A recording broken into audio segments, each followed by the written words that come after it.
Today, we're going to talk about rejection sensitivity.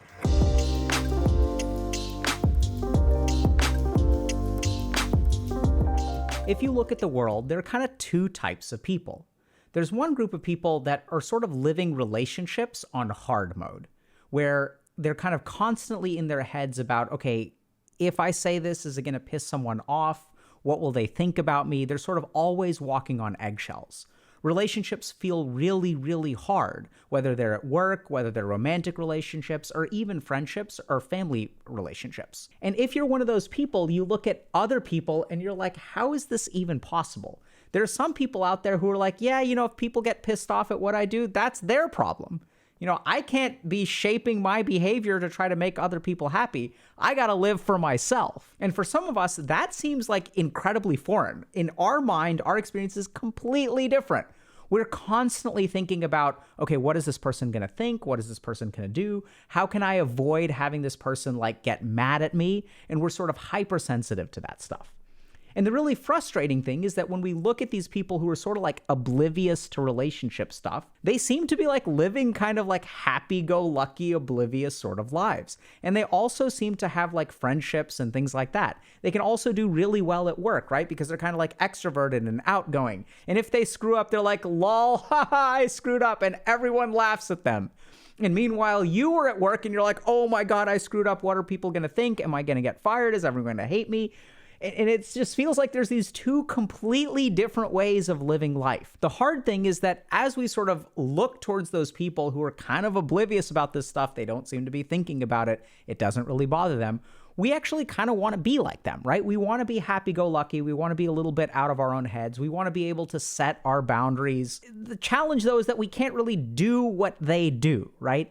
And we may even talk to them and ask for advice, or we may sort of hear about advice from the internet where people are like, just do this, set your boundaries, right? Let your boss know that this is not okay. Let your parents know that this is not okay. This is unacceptable. And so we can kind of say stuff like that, but the people who are giving that kind of advice aren't really sensitive to rejection. So the playbook that they're using is different from the playbook that we're using. The life that they're living and even the brains that they have are actually very different from ours, because rejection sensitivity is a very real thing. And today we're going to talk a little bit about how we develop rejection sensitivity, a little bit about how it manifests, and some more about what to do about it. So let's talk about how rejection sensitivity develops. So generally speaking, rejection sensitivity is actually an adaptive survival mechanism to a non-ideal environment growing up. So we're going to give you all kind of an extreme example of this, okay? So let's say that I'm in a household where I don't feel safe or secure. The most classic example is a parent who is abusive or neglectful. So what people sort of learn, what children learn is a survival mechanism is, how can I read any kind of subtle sign from my parenting figure or caregiver about what their mood is, and how can I avoid pissing them off, right? So if caregivers sort of blame you for their bad mood and they punish you for annoying them, then you will become sensitive to rejection.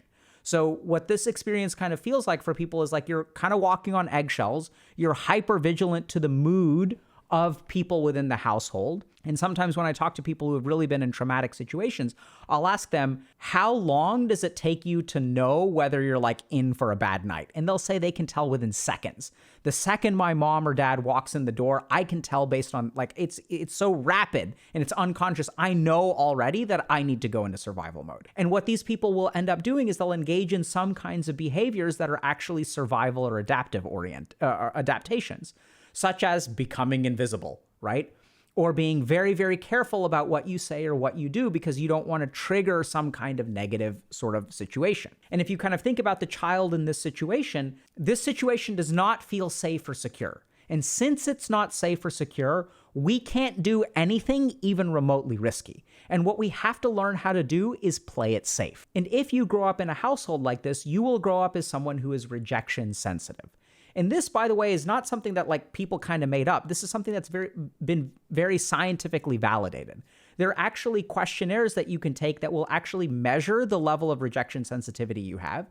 And people have also done brain scans on people who are sensitive to rejection and found that their brains are different. For example, one study looked at activity in the dorsal anterior cingulate cortex, which you don't have to get into too much of the specifics. But the key thing about these brain scan studies is that they find that some people are sensitive to specifically disapproval, and that some parts of their brain will light up and will become hyperactive when there's any kind of disapproval on their radar. They don't respond this way to even things like anger or fear or other negative emotions. But when they see a facial expression of disapproval, their brain kind of lights up like a Christmas tree. So this is absolutely something that is an adaptation and shapes the way that our brain is formed. So what are the key features of rejection sensitivity? There are 3 of them. The first is anxious expectation. So people who are sensitive to rejection are always worried and almost expecting to be rejected. So what this results in is, in social situations, a sense of hypervigilance, where you're constantly thinking or even waiting to be rejected.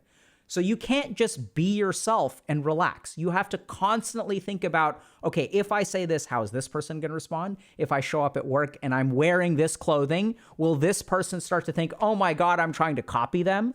So you're constantly thinking about and expecting some sort of rejection. The second feature of rejection sensitivity is ready perception. Now, what does this mean? This means that there are actually neutral stimuli in the environment that you will perceive as negative. And there have been studies done on this as well, where someone may say, like, let's say you text someone and then they don't respond right away. So this is somewhat like of a neutral stimulus. It doesn't mean that they dislike you, doesn't mean that they hate you. But if you are someone who is prone to rejection, what that means is that your brain will interpret a neutral stimulus in a negative way.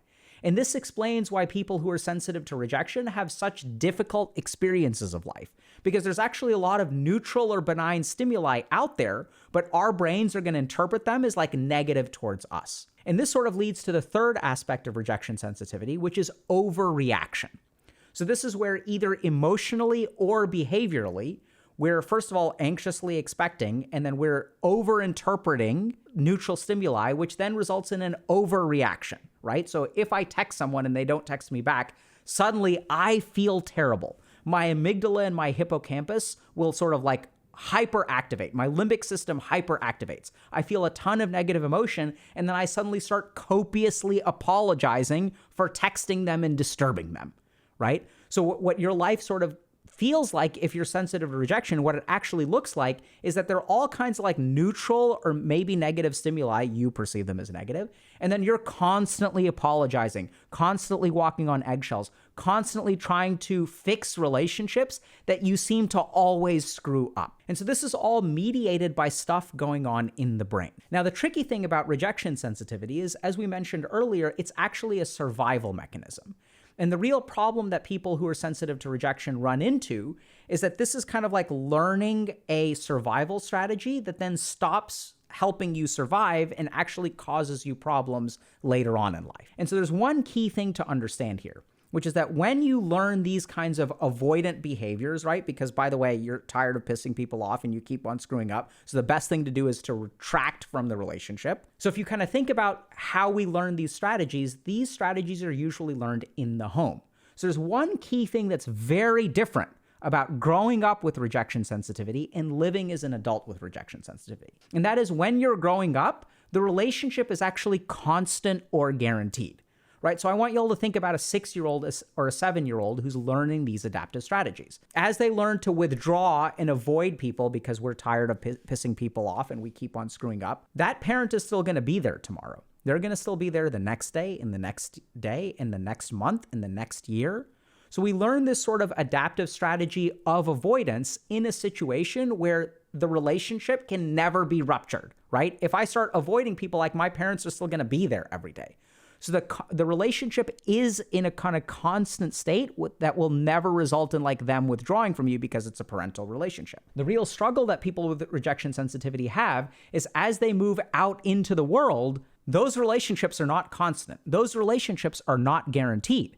And so what happens is, a lot of the strategies that we use, which is learning how to be invisible, walking on eggshells, and avoiding situations, will actually negatively impact our relationships, right? Because if I start to be really avoidant with a friend of mine or someone that I'm even starting to date, or a boss, and I'm like dodging text messages because I'm afraid of pissing them off, what I will end up doing is piss them off. I'll come across as aloof, I'll come across as uninvested, I'll come across as busy, and then people will start to retreat from us. And this creates a really challenging conundrum for someone who's sensitive to rejection because, oh my God, now this person is retreating. What did I do wrong? And that's when you kind of get paralyzed, right? Because you want to do more, you want to pull them back in, but you grew up in a situation that did not teach you how to pull people back in, did not teach you how to engage with people, because actually the survival strategy when you were growing up is go invisible and become avoidant. So now the natural question kind of becomes, okay, so what do we do about this, right? And this is where we're going to tunnel down into the 3 features of rejection sensitivity a little bit more. So the first is anxious expectation. So this is where if you observe yourself when you interact with people, what you'll kind of discover is that your mind is on high alert. And one of the key things that you can do to kind of overcome this is try to have as many neutral interactions as you can. So why does your mind always exist on high alert? It always exists on high alert because it learned to be in high alert, right? Like you learned that, okay, we need to be constantly in high alert because we are constantly in danger. So one of the most important things that you can do is to have as many neutral interactions as possible and don't overreact to them. So if you go and hang out with people, try to have it just be neutral, right? So like you don't have to knock it out of the park.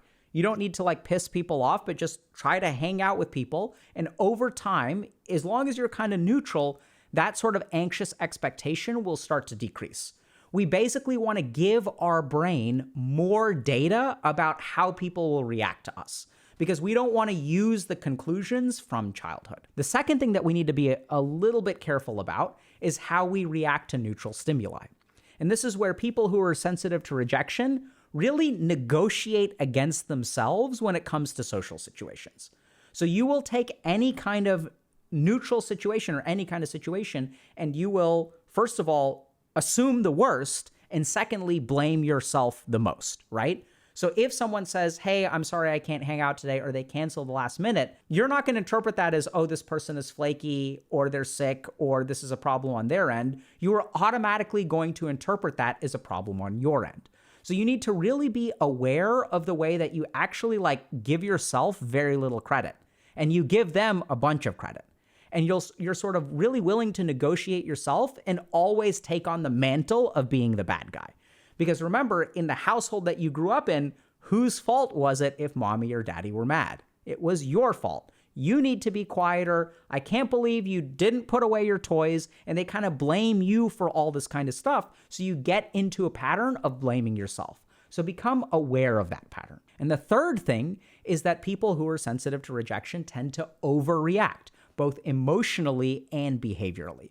And so that's where I know this sounds really, really, really hard, but when you are in a situation where you feel rejected, just stall, just procrastinate, just don't do anything.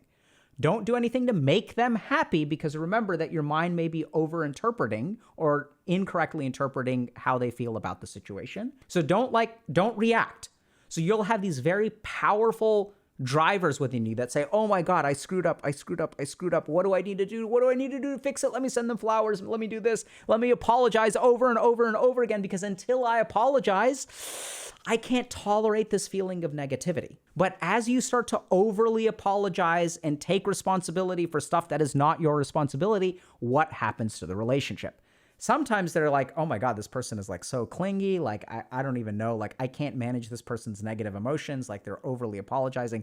I don't know what to do. So they can start to withdraw.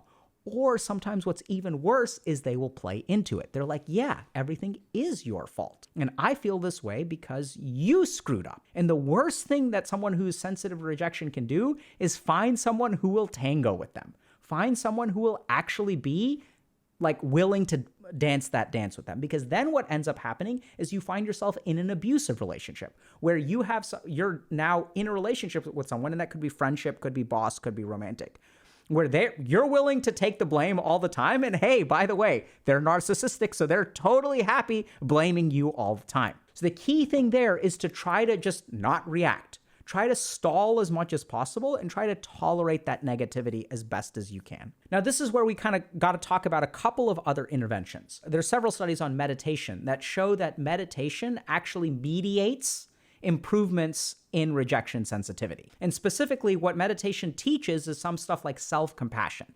So there are some studies that have even tunneled down into, okay, what aspect of meditation is responsible for improving rejection sensitivity? And it turns out that self-compassion is a key part of it. So let's think a little bit about how this works. So as we start to meditate, and especially if we do self-compassion meditations, which y'all can find on our YouTube channel, or you can sort of check out Dr. K's guide, as you start to do these meditations, you start to develop compassion towards yourself. And as you develop compassion towards yourself, you start to not always be at fault. If you're not always at fault or someone that people are just waiting to reject, then you can start to really start to interact with people in kind of a healthier way, right? Because if they don't text you back, oh, that has nothing to do with me because I'm actually a decent human being. So it's not necessarily my fault. And so this is one way in which meditation can really help us address these kinds of things. Another mechanism through which meditation can help with rejection sensitivity is that it helps us be observers of our own internal environment, right? So the problem with a rejection sensitivity is that our mind produces conclusions that we automatically believe to be true. Oh yeah, this person is not texting me back because I'm not worth texting back. And so what we actually want to do, what meditation can help us do, is create distance between our own experiences and can lead to actually non-reactivity, which is one of the key things that we really want to fix when it comes to rejection sensitivity. Now, if you're listening to this and you're kind of saying, okay, so what are you saying? I should just TLDR meditate? Well, that's if you want to DIY it, right? If you're listening to this up until this point and you're saying, that sounds really hard. It sounds really hard for me to kind of fix. This sounds like I've tried meditation before and it's hard to do. Well, we're happy to lay out with you how you can DIY it. But this is where, frankly, DIYing it is hard. So the real question that you've got to ask is okay, if you can handle this, you should absolutely do it. Here's the road forward. But it can be a little bit of a bumpy road. The other challenge here is that sometimes therapy can be helpful for rejection sensitivity. So for example, rejection sensitivity is tightly correlated with borderline personality disorder, with mood disorders, with anxiety disorder, with body dysmorphia. So it's correlated with all these mental illnesses that you can get diagnosed and treated for. And if you get diagnosed and treated for those conditions, chances are the rejection sensitivity will improve. So if you feel like this is too much to do on your own, you can absolutely work with a therapist or psychiatrist who can help you with some of these other conditions as well. The real challenge about working with therapists or psychiatrists, though, is that none of us are really formally trained, or very few of us are formally trained in rejection sensitivity. What we're trained in are those diagnoses. And this is where things get really tricky because it's possible to have rejection sensitivity without one of those diagnoses. And remember that rejection sensitivity can kind of correlate with each of those things. So the cool thing is that through research, we've really understood that actually rejection sensitivity is an adaptation of the brain. It's a particular wiring or conditioning that can be deconditioned. And you can actually target that specifically. And this is where we sort of understand this stuff, which is why we kind of built our coaching programs. So as an example, group coaching was sort of designed to help people with the stuff that therapists sort of aren't great at necessarily helping with. So we're not really substitute therapy, and we don't try to be substitute therapy. What we really try to do is help people with things like emotional awareness, rejection sensitivity, awareness of interactions. And so group coaching is a good example of this because what we do in group coaching, and by the way, you don't have to sign up for group coaching. If you can find an environment, we're going to lay out what we try to accomplish in group coaching that you can absolutely try to craft for yourself, okay? So in group coaching, you're with a group of people. So you're anxiously expecting that you're going to piss someone off. And when you feel that way, the group is an environment where you can share those feelings and you can say, I feel terrible about myself. And then this is where people with compassion and authenticity will help you dig into that feeling. And what we're going to sort of create is this artificial social space where you can kind of examine your reactions. We're going to evoke those reactions, but we're not going to kick you out of the group. We're not going to stop texting you. And this is the real value of group, is that there's no other part to the relationship, right? So we don't care, we're not planning on playing video games. We're not going to be friends. We're not going to date. We're not going to go into business together. It is literally a place for you to engage in, examine your social interactions, and actually start the process of reprogramming. So this is what we try to create, is situations where like you're going to have feelings. We're going to invite you to share your feelings. We'll even inquire. If we notice you're quiet, we'll sort of say like, hey, what makes it hard for you to engage with us? Do you feel comfortable answering questions? And so people will kind of like bring you in. They'll bear that responsibility. And what we tend to see when we sort of create this kind of situation, and once again, it doesn't have to be group coaching, but if you can create any kind of situation where you can have some of these explorations of your reactions to conversation, to kind of social cues and things like that, then you can really start to unravel that and start to reprogram yourself. So as it turns out, if you're kind of looking at other people who seem to be able to socialize like really freely and are like kind of like, yeah, I don't really mind if I piss other people off because that's on them. And that idea is very enviable to you, but also seems foreign to you. You're like, how on earth can you do that? I'm terrified constantly of pissing people off. And there's all kinds of relationships that I end up screwing up. And maybe even you've gone to a therapist or psychiatrist and you've tried to figure out what's going on, but you don't even meet diagnostic criteria for something like social anxiety disorder. It turns out that there's this whole other thing that we actually have a growing body of research on, and that is rejection sensitivity. The reason our brain is wired like this is because these were actually adaptive survival mechanisms for usually our home environment. The real challenge is that our home environment is kind of built on this idea that your parents won't really abandon you, right? So maybe they did, but hopefully not. But if you're 6, if you're 7, if you're 8, if you're 9, your parents are always going to be there. So the way that I'd kind of describe this is it's almost like, imagine you're learning how to swim with a life vest on. So like you have this life vest on because your parents are never going to abandon you. And so the habits that you build, the way that you learn how to swim is like not really ideal because you've got this one key safeguard. And this is what happens with people with rejection sensitivity, is that helps them survive in the pool with the life vest. The problem is that when you move out into the real world and when you start to engage in work relationships, romantic relationships, even friendships, that life vest goes away because your parents may never abandon you, but other people, if you like keep avoiding them or you overly apologize or you're clingy, like they're going to be like, this is too much, and they're actually going to withdraw. So what happens is you build all these habits of how to swim with a life vest on. And then when you move out into the world, you take the life vest off and suddenly the ways that you learn how to swim no longer work. And then you feel like you're drowning. And you look at everyone else out there who's actually able to swim and you're like, I don't understand. And you try to mimic their movements, but it doesn't work, right? You can't just watch someone else swim and then suddenly like have been in the water for 18 years with a life vest and suddenly do what they're doing, you're going to start drowning. And it feels really traumatic and it feels like it's impossible to get a handle on. So our hope today is that we've helped you understand this a little bit, to understand that there isn't something fundamentally busted with you. This is your brain's way of like trying to figure out how to survive in the household that you grew up with. And the cool thing is that those adaptations we can actually lay out. And there's actually a process, everything from meditation to the DIY stuff, to seeing a therapist or trying something like coaching, that you can actually like unlearn some of these behaviors. You can actually learn how to reprogram yourself to swim in these kinds of relationships.